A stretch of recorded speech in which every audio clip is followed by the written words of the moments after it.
Okay, this is the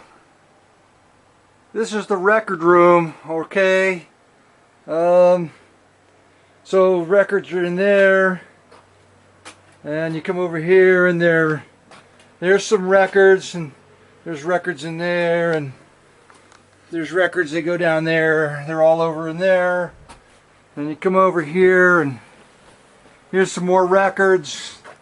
There's some lotions. What the hell are they? Baby powder. There's records there. There's records over here. There's records there. Okay, and there's records back there. There's records behind these records down there. All right. And then there's records back there. All those are records. Records back there. This is a fake, somebody's fake lunch right there. And then, okay, we'll go back in here. And, okay, we'll just, we'll turn on the studio lights right here. Got the studio lights, turn those on. Put the camera in its thing here, like this. This is so exciting. I was asked a question by Trish. Show us your record room. Okay, so that's where I keep. That's only where I keep some of the records. Turning the studio lights on there. That's where I keep some of the records. Okay. So howdy, it's me, Manic Mark, coming to you from the bunker system located underneath the Arvella found somewhere in the jungles of the Midwest. And happy post-Thanksgiving. Today, that's right. Sorry I went into that. Okay. Oh, right, I'm cutting all that out because today's not a day for that sort of ranting. I've never joined a club that would have me as a member. I always go directly for the opposite thing of whatever anybody's saying because I see the opposite of a lot of very many things, okay? It's not the day for that either, that kind of ranting. I've got records, so the idea was show your record room, and I just did. It's a bunch of plastic bins in an overly crowded, it looks like I'm a hoarder, but I'm not. I just have a lot of really cool things stored. Right. I don't go to, you can tell, if you go record shopping at a Goodwill, you can tell the hoarders. They're buying the little figurines like this. I didn't buy this at Goodwill. Somebody mailed it to me, and I have it here. I'm saving it for the appropriate time when I'm going to smash it with the smashing hammer. Where was I? So anyway, and then here's some photographs. Here's some photographs of some more records. I've got stacks. This photograph is a stack of records I got to get rid of. These are records that I didn't care for one reason or another, and I have to find a halfway decent way of disposing them. I hate selling stuff on eBay. It's so much work and it's difficult. But I buy things on eBay, and I've sold things on eBay, so I just don't have the time for it. So I don't know. Things are just stacking up like I was a hoarder, which I'm not. I just have a lot of neat things. And when I find something cool and it's just available, like Headless Tim, the fully articulated but Headless Tim, I just have to. I can't refuse it. I've got to bring it home. Right, Tim?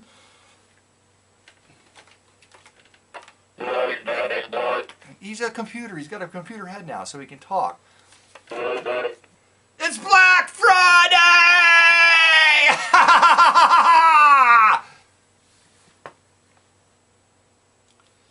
Okay, now on to the records. Okay, I've got a lot of good records today.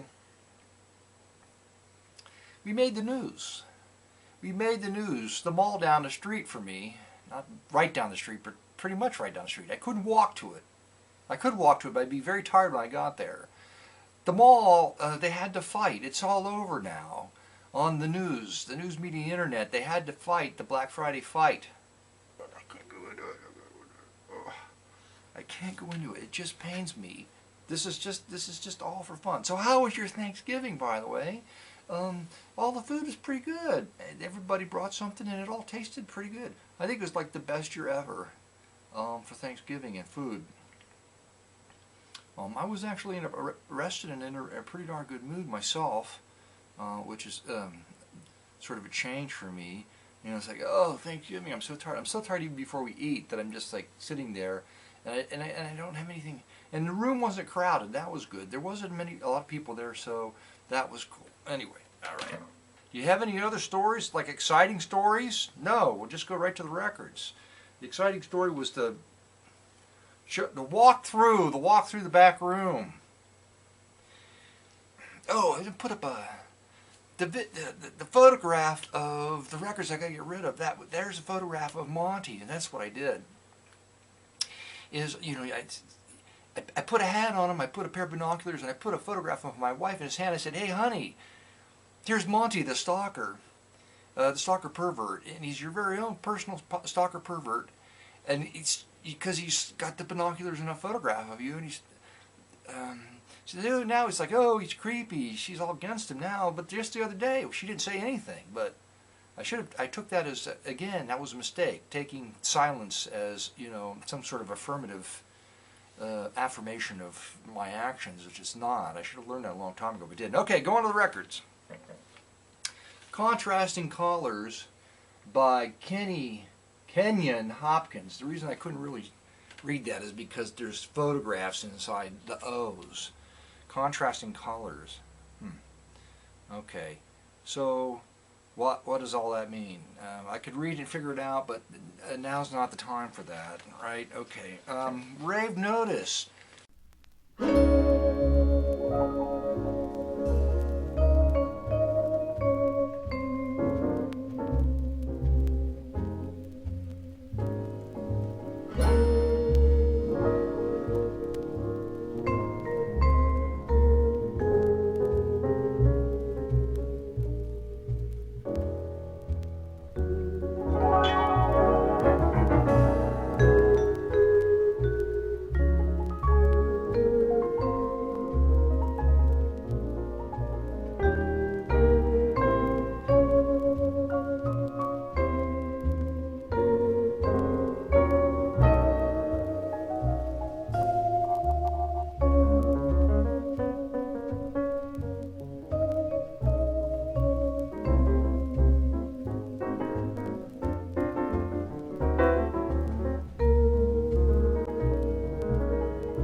this one, here's a Now Sound Brass album. There are 3 in the series, if I remember correctly, and I don't have this one, so I'm happy to have this one.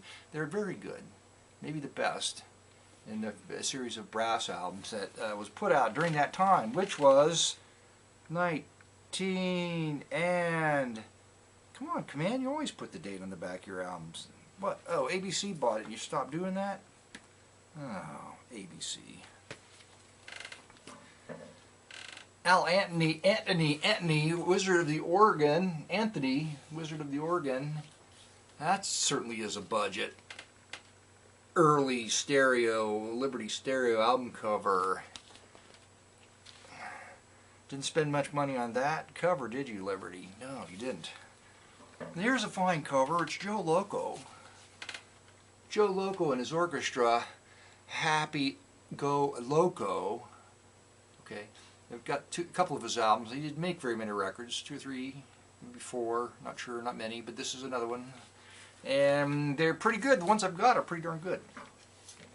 Here's one I didn't take out of its little package. Oh, I didn't pay $5 for this. This is interesting sometimes when you get a record and you know the sleeve's on it. I should take this out because you can't see anything. Anyway, it's interesting to see that people on eBay sell records for less than they paid for them sometimes. In this case, I paid $3.50 for this record, and there is a sticker on the sleeve, $5. That doesn't mean they paid $5 for it.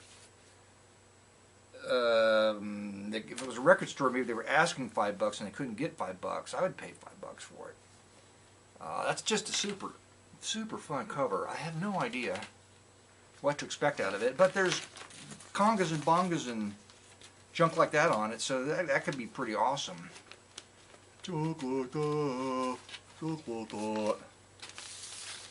Okay, there you go. Here's an RCA Rumba album. It's an Astaire. It's a Fred Astaire album. It's a Fred Astaire record. I didn't have that one. They're not bad. You know what I'm saying? No, you don't know what I'm saying. Ladyfingers, Ethel Smith. It's the fabulous Ethel Smith. The organist Ethel Smith made a ton of records, and she was known for her wardrobe. She was always the most fancy. She had the best tasteful fashion sense of her day. Anyway, yeah. Okay, it's Buddy Merrill, The Land of 1,000 Guitars. There's not 1,000 guitars on the cover. They put as many as they could on the cover. It's a very clean. It looks like a reissue, but it's not. It's from 1968. It's an album from 1968. There's Buddy on the inside of this little flippy gatefold jacket deal there. All right. This record's all over the place. Alsac. Music for Listening. It's a wonderful cover art on top, and I don't have it yet. So there you go. Now I've got it.